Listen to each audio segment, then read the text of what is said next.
Hello everyone, welcome to our new blog. আশা করছি তোমরা সকলেই খুব ভালো আছো। এখন ঠিক দুপুর 2টো বাজে আর এখন থেকে আজকে ব্লগটা স্টার্ট করছি একদম রেডি হয়ে।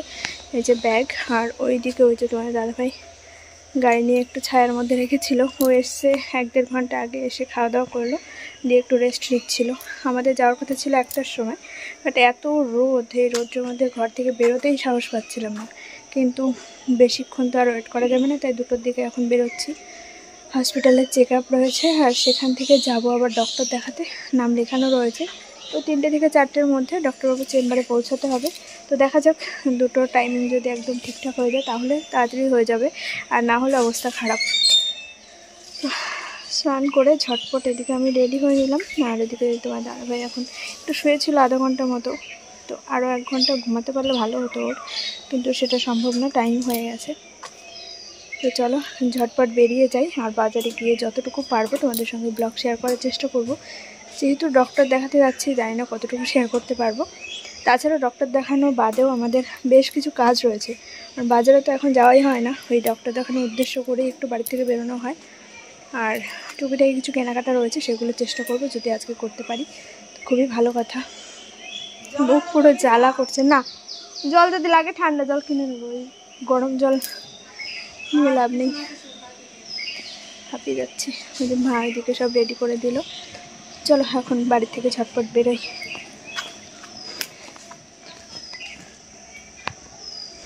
আমি একটু রাস্তার দিকে যাই, ও আসুক বাইকটা নিয়ে। আচ্ছা, এবারে তোমাদেরকে বলি, এই ভিডিও ক্লিপগুলো কিন্তু বেশ কয়েকদিন আগের, মোটামুটি 20 থেকে 25 দিন তো হবেই। দিনটা ছিল বুধবার, আমি তোমার দাদাভাইয়ের সঙ্গে গেছিলাম ডক্টর দেখাতে, এবং তার সঙ্গে ছিল হসপিটালের একটা চেক আপ।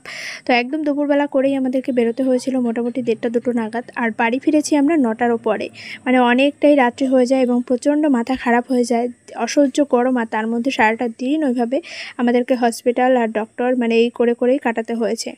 যাই হোক, সমস্ত কিছু ঠিকঠাক আছে। আর তার সঙ্গে অ্যানিমেল স্ক্যানটাও সেদিনই করিয়েছি, তো রিপোর্টটা হাতে পেয়েছি অনেক দিন পর। সেই সমস্ত কিছু তোমাদের সঙ্গে আস্তে আস্তে আমি শেয়ার করব। আর ফেরার পথে এই যে একটা আমুলিয়ার প্যাকেট এনেছি আর একটা মাদার সলিক্স। খাওয়া দাওয়া আমি একদমই কোনো কিছু করতে পারছি না, মানে আমার নিজের প্রবলেম এটা। আমি নিজে আগের থেকেই সেরকম খাওয়া দাওয়া কোনো কিছু করতে পারি না ঠিকঠাকভাবে, আর এখন তো আরোই পারছি না। তো তোমার দাদাভাইকে বলেছিলাম একটা মাদার সলিক্স ছোটো দেখে নিয়ে চলো, আগে আমি খেয়ে টেস্ট করব, যদি খেতে পারি তো পরে বড় একটা প্যাকেট নেব। কিন্তু ও বললো যে না, একবারে বড়ই নিতে হবে, তোমাকে খেতেই হবে, কিছুই করার নেই। তো কৌটা থেকে মানে কৌটার মধ্যে ঢেলেই আমি প্রথমে একটু মুখে দিয়ে দেখলাম যে কেমন খেতে। তো দেখলাম যে না, মোটামুটি ঠিক আছে, সবাই বলে ভালো না খেতে। তো জানি না আমার পরে কেমন লাগবে, আজকে একটু মুখে দিয়ে দেখলাম যে না, ঠিকঠাকই আছে। আর তার সঙ্গে ডাব নিয়ে এসেছিলাম, তো ওই যে ডাবটা সারাদিনে তো খাওয়ার সময় হয়নি, তাই যে রাত্রেবেলাও কেটে দিল। আর এখন দেখতে পাচ্ছ বাইরে একদম অন্ধকার, মানে অনেকটাই রাত্রি। ওই ছোট নাও, ছোট, ওটার থেকে ছোট আছে।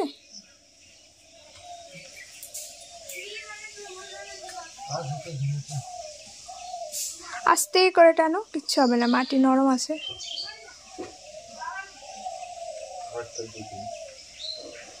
একটা দুটো থাকলেই অনেক চারা হয়ে যাবে। এখান থেকে একটা ড্রাগনের ডাল নেওয়া হলো। এই বাড়িতে তো ড্রাগন গাছ লাগিয়েছি অনেক শখ করে, 2 বছরে বেশি হয়ে গেছে বলো, এখনো পর্যন্ত ড্রাগনের ফুল ফল কিছুই আমরা দেখিনি। তাই ভাবলাম ওই বাড়িতে প্রচণ্ড রোদ থাকে, আবহাওয়া একদম ঠিকঠাক, তো ওইখানে গিয়ে একটা ডাল লাগিয়ে দেখি কি হয়। না খুঁজে পেলে ওইটাই দিয়ে দাও, বড়টাই। এদিকে তো অনেক চারা আছে, তুলসীর অসুবিধা নেই। এই যে তোমার দাদাভাই এদিকে কেটে দিল এই ডালটা। আর এই যে আমার ব্যাগপত্র, ব্যাগ দেখে মনে হচ্ছে যেন বহু কিছু রয়েছে এর মধ্যে, কিন্তু কিছুই না। ওই যে কি বলে, হরলিক্সের কৌটা, আমুল দুধের কৌটা, তো কৌটাতেই ব্যাগ ভরে। হ্যাঁ, সব নিয়েছি। Hello everyone, good morning, welcome to our new blog. সকাল সকাল শুরু করছি আজকের ব্লগ। এখন 8টার উপরে বাজে, যাচ্ছি ওই বাড়িতে। এই যে এই মানুষটা আমাকে ওইখানে দিয়ে আসতে পারলে বাঁচে, তাই তো? তোমার একটু মন খারাপ হচ্ছে? চলে যাচ্ছি। হ্যাঁ, আমার কান্না পাচ্ছে। বাবা, একটু কান্না করে তো দেখি। ছাতা লাগতো, বৃষ্টি হচ্ছে। ঠিকই, আজকে বৃষ্টি হবে, তা নিয়ে আসো। বৃষ্টি হচ্ছে ওদিকে, তো নিয়ে আসো, ওই চাবি বের করো।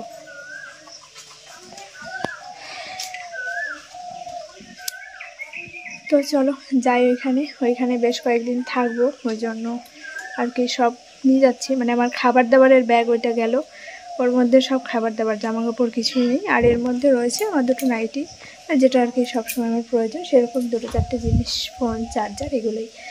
তো এখন যাব, এখানে খাওয়া দাওয়া হয়ে গেছে, তোমার দাদাভাইয়ের খাবারটাও রেডি করে দিয়েছি। তো এই জায়গায় গিয়ে আবার সারাটা দিন তোমাদের সঙ্গে ভিডিও শেয়ার করব। সকাল থেকে মানে বাড়ি থেকে বেরোনোর সময় থেকে আজকে ব্লগটা স্টার্ট করলাম। সকালবেলা যাব ভাবলে গতকালকে রাত্রে থেকে এটা ঠিকঠাক করে রাখছি, ওটা ঠিকঠাক করে রাখছি, মানে এরকম কাজ তো চলতেই থাকে। যাব ভাবলে তখন অনেক কাজ থাকে। ছাতা নিয়ে নাও, ওর না আছে ব্যাগে, বের করে নিচ্ছি। চুলে একটু তেল লাগিয়েছি, প্রচণ্ড মাথা ঘুরছিল, ওইখানে গিয়ে ভালো করে পুরো চুলে মাকে বলবো একটু তেল লাগিয়ে দিতে।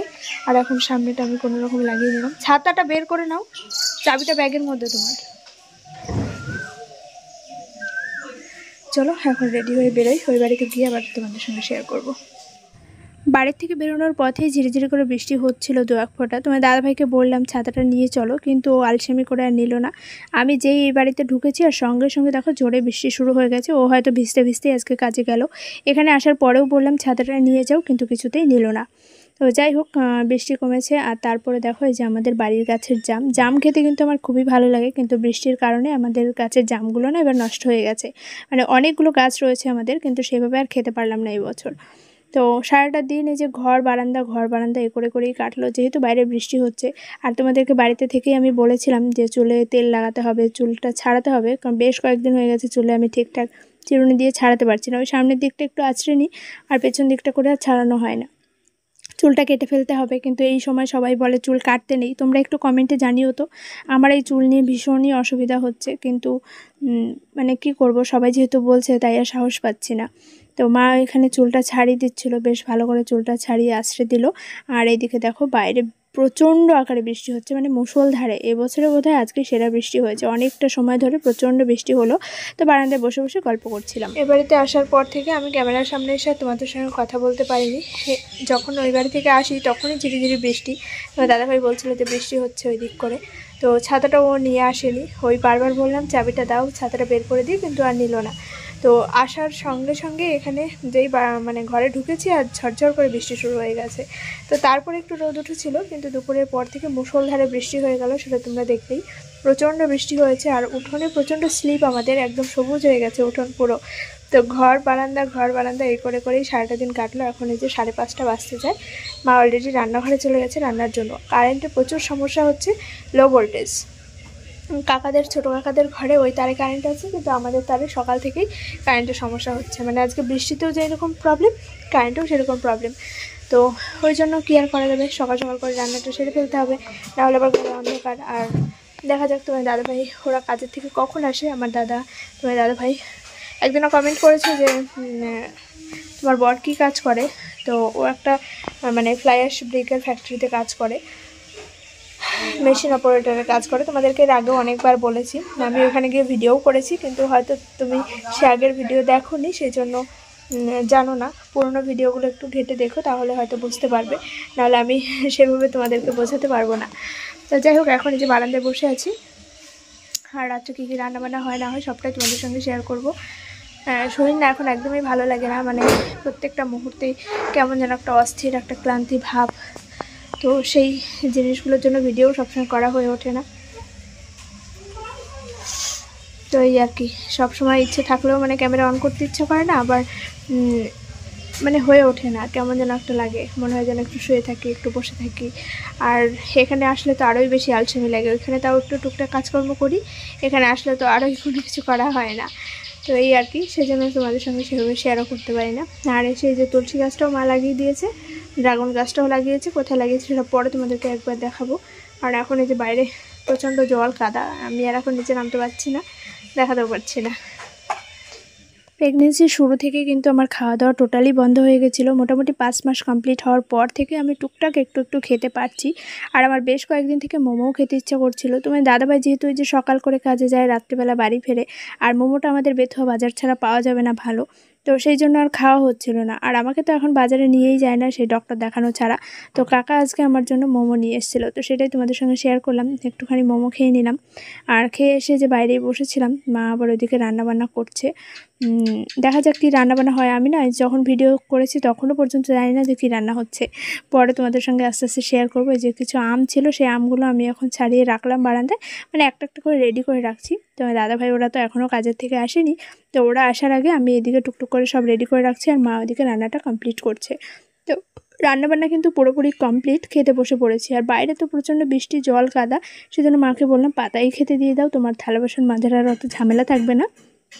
আর এই যে মোমো আমি একটু খেয়েছিলাম, মা 2 পিস খেয়েছিল, আর আমার দাদা, তোমার দাদাভাই ওদের জন্য রেখে দিয়েছিলাম, মানে অনেকটাই এনেছিল পরিমাণে। ডাল হয়েছে, ডিম ভাজা, আলু সেদ্ধ, তো এইসব দিয়েই আজকের খাওয়া দাওয়াটা কিন্তু কমপ্লিট করে নিলাম।